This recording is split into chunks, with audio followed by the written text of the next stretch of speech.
Hari ni manusia umur 84, jalan tersepak ketul batu besar ni je, jatuh patah, umur baru 86.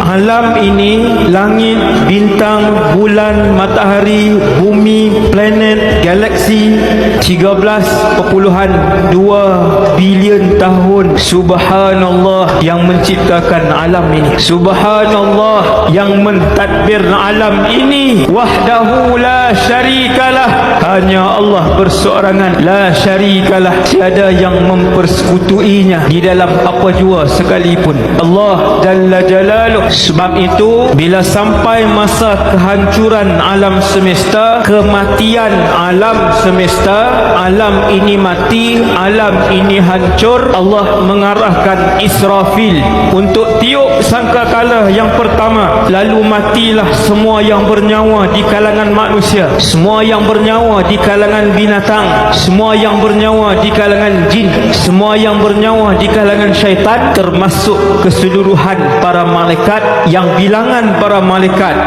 lebih banyak daripada bilangan keseluruhan yang ada dalam alam ni. Malaikat, ramainya para malaikat mati juga di hari kiamat.